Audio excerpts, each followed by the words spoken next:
Welcome to another MTGMoxBox video, your destination for Magic the Gathering box breaks and more. If you like what we do, please support us by participating in our box breaks.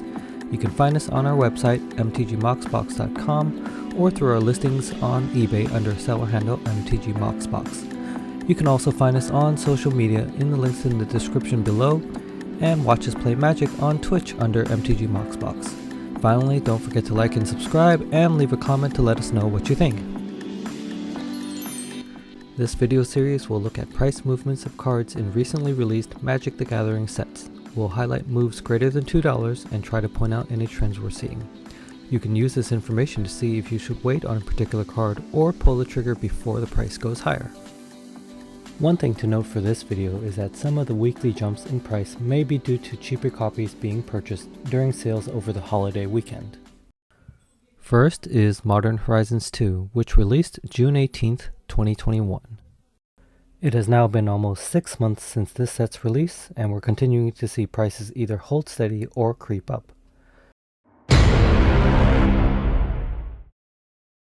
At the time of making of this video at the end of November, there were no cards dropping more than $2 in the past week or month.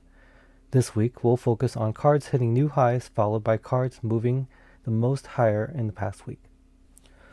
The first of the Evoke elementals of this video, Fury, is now at 2037, up 6.1% in the past week and 5.1% across the past month. Similarly, Endurance is now at 3428, up 9.7% in the past week and 6.8% in the past month. That does it for MH2 cards hitting new highs this week. Next up, Ragavan Nimble Pilferer, our favorite pirate monkey, jumped 10.9% to 7581 in the past week, and is up a similar percentage from the past month. Urza's Saga is another card moving up this week, up 16.6% to 2825. Across the past month, it is up 21.6%. Finally, Solitude is starting to heat up again, rising 31.2% in the past week to 5686. It is now sitting just under its all-time high set last month at 5742. Next up is Dungeons & Dragons: Adventures in the Forgotten Realms, which released July 23rd, 2021. It has now been 4 months since this set's release, and we're seeing a slow decline in prices across the set. While there were multiple cards hitting new lows this week, we'll highlight the most interesting ones we saw. First is Demi-Lich, which saw a sharp decline from last week, dropping from 468 to 495, a 48.6% decline.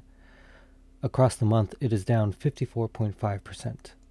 This card has been a roller coaster, spiking and dropping as players experiment with it in modern decks. Next is Tiamat, which has slowly been declining to its current value of 1020. It is down 15.1% across the last month. Finally, we have Ebondeath Dracolich, also slowly declining and now valued at 705. Across the past month, it is down 12%.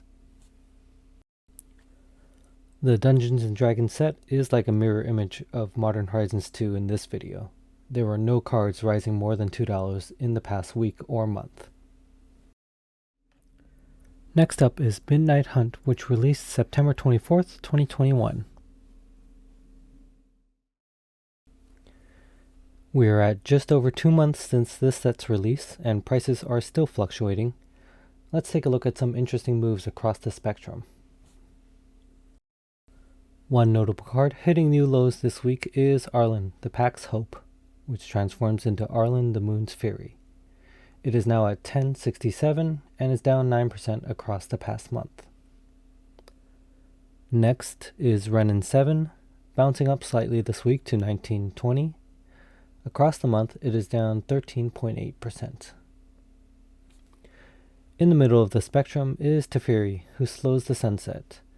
Teferi has been very stable, staying between $4 and $5 across the past month. The remaining cards from this set that we'll highlight are all hitting new highs. First up is Smoldering Egg, which transforms into Ashmouth Dragon, posting a 56.7% weekly gain up to 235 this week. It's up 47.8% in the past month. Haunted Ridge is at a new high at 620 after gaining 50.9% across the past month. And similarly, Deserted Beach gained 53.1% across the past month, hitting a new high of 516 this week.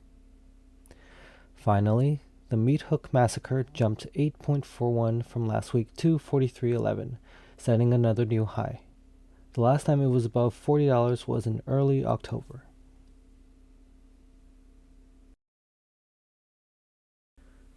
Next up is Crimson Vow, which released November 19th, 2021.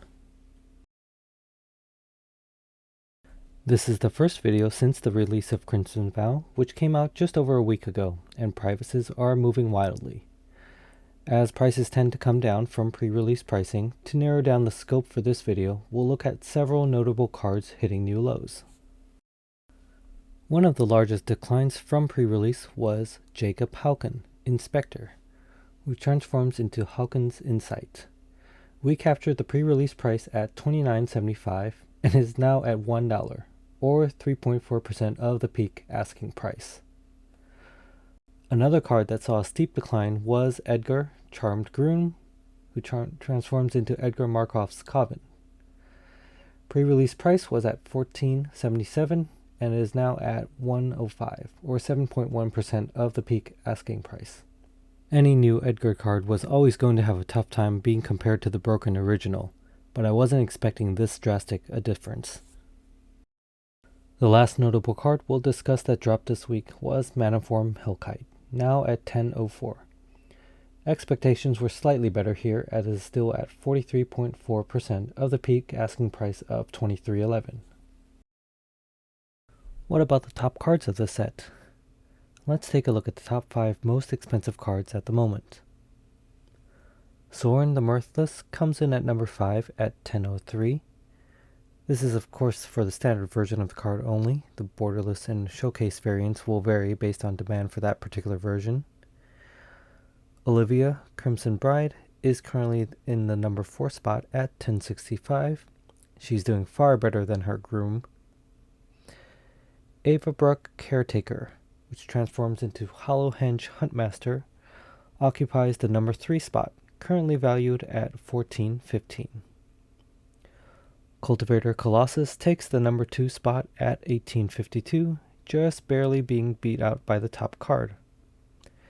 And finally, taking the top spot, and so far proving to be elusive in our box openings, Necroduality comes in at number 1 at $20.12 at the time of this video. In the last part of this video, I'd like to showcase some of the other views we've been building and playing with. As we continue to accumulate data, we'll continue to explore different ways to extract interesting insights from what we've collected. These charts show the total value of rares and mythics for each of the 4 sets that we're currently tracking, to give an idea of what each set is doing as a whole in the market. It will be interesting to see what the values would look like across longer intervals, including any impacts that any future reprints or new synergies would have. And that brings us to the end of this video. If you made it this far, thank you for watching, and please consider clicking like and subscribing to our channel. We'll continue tweaking this video series to keep it interesting and useful for viewers, so please leave a comment to let us know what you think. Thank you! For the question for this video, share your prediction of a card from Crimson Vow and whether you think it will go up or down from here. Let us know in the comments below. Alright, now to get the giveaway from the last video, let's go and grab the URL, paste it in. Some comments, and I don't think we had a specific question, so Green Gandalf Ziggy 1. What a crazy box. Congratulations. We'll be in touch. Thanks for watching.